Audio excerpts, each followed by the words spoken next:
Hi, I'm Mr. Kippy. I can't wait till we can meet again in the library. For right now, though, we're going to do summer reading program online. Hi, welcome to summer reading program. I'm Mr. Kippy. Usually I'm in the library, but now I'm online. This year's summer reading program is create your own story. So that's what I'm going to do. Well, not by myself. A lot of people are helping. And I have some actor and actress friends that are going to help too. Jenny, Sherry, and Preston are going to help me act out some stories. And I'm probably also going to read some books. The Three Little Pigs. At story time, we always act out the story of the Three Little Pigs. But this year's summer reading program theme is create your own story. So I'm going to tell a story about 4 pigs, or 5 pigs, or 1 pig and his mother. Once upon a time, a mother pig kicked her son pig out of the house. You need to move out. You are very messy, sloppy even for being a pig, and you're 57 years old. You need to go out and build your own house. So that is what he did. Should I go out and build a house out of bricks? No, that's too much work. Should I build a house out of sticks? No, that's still too much work. Should I build a house out of straw? That's ridiculous. I know what. Pigs love mud. I'll go and find a nice muddy spot. Well, he found his muddy spot and he was very happy there until the wolf came. Little pig, I'm going to try to get inside your muddy pigsty. Not by the hair of my chinny chin chin. I'm not going to let you into my old pig pen.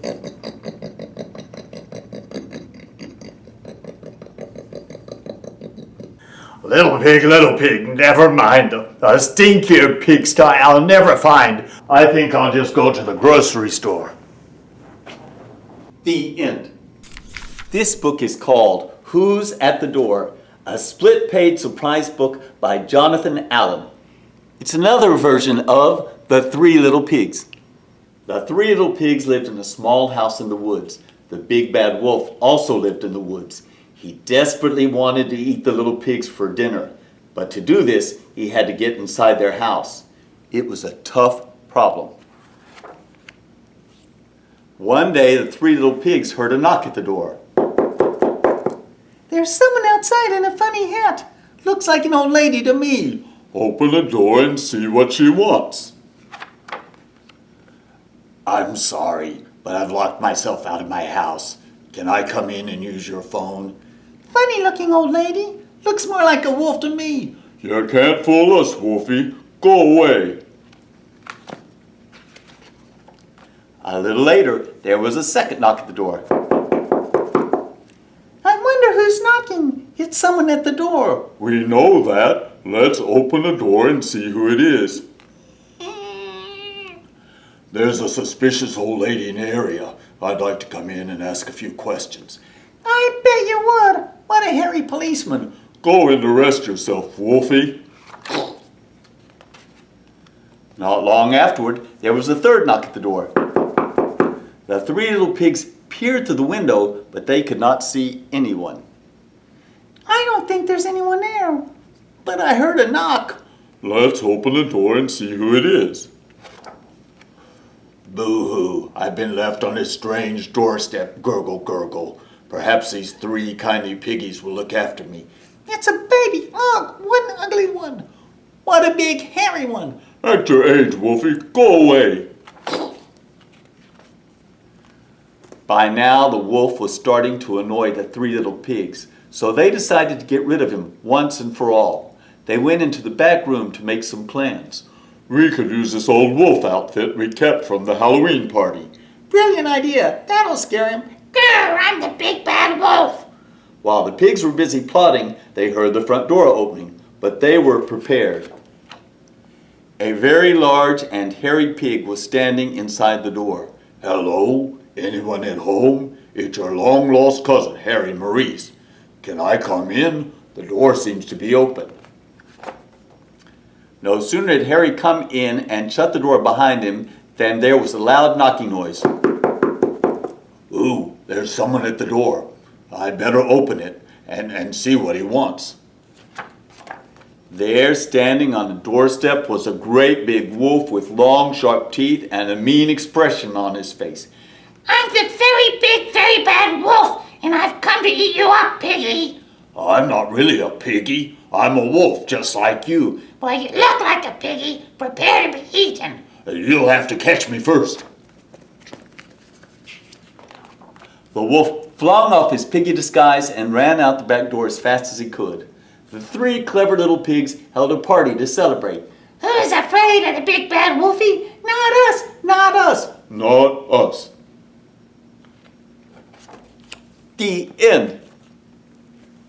Who's at the Door? A split-page surprise book by Jonathan Allen.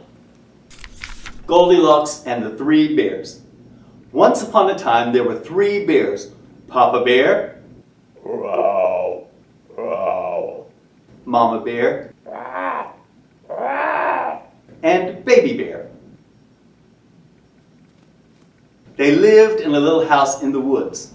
Well, one day when they were sitting down to enjoy some bowls of porridge, porridge is a kind of oatmeal, and it is delicious. But the bears did not like their porridge. The Papa Bear said, Wow. which meant, this porridge is too hot. Let's go for a walk to let it cool down a bit. Don't worry about locking the door. We're just going to be gone for a little bit. Mama Bear said, Wow. which meant, Okay, I'll go. and Baby Bear said, which meant, But Papa Bear, my porridge is just right. It is not too hot or too cold. to which Papa Bear said, Wow. so Baby Bear said,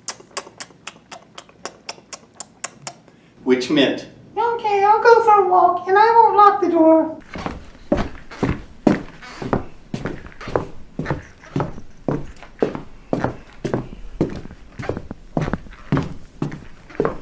while the bears were on their walk, a little girl named Goldilocks showed up at their house. She had been lost in the woods and thought it would be a good idea to go inside a stranger's house. It was a terrible idea. The door's not locked. I'll just walk right on in. Well, anyway, she went into the house, she saw the three bears' porridge on the table, and she was so hungry that she tried Papa Bear's porridge. This porridge is too hot. She tried Mama Bear's porridge. This porridge is too cold. She tried Baby Bear's porridge. This porridge is just right. And she ate it all. She had been walking for a while, so she was happy to see the three bears' chairs. She sat down in Papa Bear's chair and said, This chair is too hard. she sat down in Mama Bear's chair and said, This chair is too soft. this girl is too picky. Hush, this chair is just right. She sat down on Baby Bear's chair and broke it into pieces. She didn't even try to fix the chair. She just continued her path of destruction through the house. It was just one chair. I'm gonna take a nap. She found Papa Bear's bed, but decided it was too hard. Too hard. She tried Mama Bear's bed. Too soft. You see, she was very picky. I am not. Baby Bear's bed is just right. I'm gonna lay down for a minute. She fell asleep, just like that. Soon the bears returned to their house and Papa Bear said, Wow. which meant, someone's been eating my porridge. Mama Bear said, Wow. which meant, Someone's been eating my porridge. and Baby Bear said, which meant, Someone's been eating my porridge and they ate it all up. Can I have a bowl of honey crunchers? to which Mama Bear replied, Wow. which meant, Not right now. Papa Bear noticed that someone had been sitting in his chair and he said, Wow. which meant, someone's been sitting in my chair. And Mama Bear said, Growl! which meant, Someone's been sitting in my chair. and Baby Bear said, which meant, Someone has been sitting in my chair and I broke it. Can we buy a new chair? Papa Bear answered, Growl! which meant, You are driving me crazy, Baby Bear. And by the way, somebody's been sleeping in my bed. Mama Bear said, Growl! which meant, Someone's been sleeping in my bed. then finally Baby Bear said, which meant, someone's been sleeping in my bed and she's still there. And then he said, which meant, Can we keep her? I promise I'll take care of her. both Papa Bear and Mama Bear said, Growl! which meant no. But all the growling woke Goldilocks up, and she said, which meant, these bears startled me. I better get out of here. It is probably a bad idea to go inside their house. And why do bears live in a house anyway? Aren't they supposed to live in caves? Goldilocks jumped out of the bed and ran out the door. After she left, you could hear Papa Bear say, Growl! which meant, We should probably start locking the door. and Baby Bear said, which meant, Can we eat Honey Crunchers now? And then can you buy me a new chair? The end. the end. Wow! The end. This book is called Somebody and the Three Blairs by Marilyn Tolhurst. Illustrations by Simone Abel. Somebody and the Three Blairs.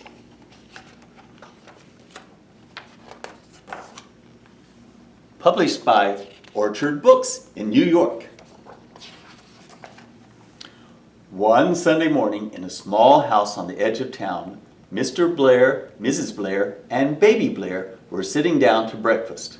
It's such a fine morning, Said Mr. Blair. let's take a walk in the park. What a good idea, said Mrs. Blair. Feed the ducks, said Baby Blair. So they took their coats and a bag of breadcrumbs and set out for the park. While they were gone, somebody came to the door. Somebody knocked, and when no one answered, somebody tiptoed in. He sniffed and sniffed. He looked at the breakfast table. This food is too dry. Said somebody. This food is too noisy. Said somebody. But this food is just right. He looked for somewhere to sit down. This seat is too hard. Said somebody. This seat is too wobbly. Said somebody. But this seat is just right. He looked for something to play with. This game is too noisy. Said somebody. This game is too cold. Said somebody. But this game is just right. He looked for something to drink. This rain is too hot. Said somebody. This pond is too small. Said somebody. But this stream is just right. He looked for somewhere to sleep. This bed is too big. Said somebody. This bed is too small. Said somebody. But this bed is just right. When Mr. and Mrs. Blair and Baby Blair came back from the park, they saw the breakfast table. Somebody's been eating my crunchies, Said Mr. Blair. Someone's been eating my Crispies, said Mrs. Blair. All gone. Said Baby Blair. They looked around the room. Somebody's been sitting on my chair. Said Mr. Blair. Somebody's been sitting on my chair, said Mrs. Blair. Busted. Said Baby Blair. They went into the kitchen. Somebody's been emptying the cupboard. Said Mr. Blair. Somebody's been raiding the fridge, said Mrs. Blair. Naughty. Said Baby Blair. They went upstairs. Flood! Shouted Mr. Blair. Help. Shouted Mrs. Blair. Water. Shouted Baby Blair. They looked in the bedrooms. It's a burglar, Said Mr. Blair. It's a monster, said Mrs. Blair. It's a big teddy bear. Said Baby Blair. It's escaped from the zoo. Said Mr. Blair. It's escaped from the circus, said Mrs. Blair. It's escaped down the drain pipe. Said Baby Blair. Somebody phoned the police. Said Mr. Blair. Somebody call the fire department, said Mrs. Blair. Somebody gone home. Said Baby Blair. Bye-bye. Come again and play tomorrow. There's baby Blair. Somebody and the Three Blairs. It kind of sounds like Goldilocks and the Three Bears, but no, it's Somebody and the Three Blairs. Rumplestiltskin. Once upon a time, there was a miller who would entertain his customers by telling stories while he would grind their wheat and corn. Sometimes he got carried away. I went fishing the other day and I caught a fish this big. Sometimes he got really carried away. My daughter can spin straw into gold. Some people believe the stories he told. Really? You can spin straw into gold? No, I can't. Sometimes my dad likes to exaggerate. The end. That's it? That's the end of the story? Doesn't she get locked in a castle and have to guess my name? And I keep saying, that is not it. And then finally she says Rumplestiltskin and, oh, that's it. Forget it. The end. And that's it for this week's summer reading program. Even if you don't live in San Patricio County like me, you should still visit your public library. Every library is offering some kind of summer reading program. You can go there and pick up a reading log maybe, or sign something. Every library has something. We just want you to keep reading. I'll see you next week.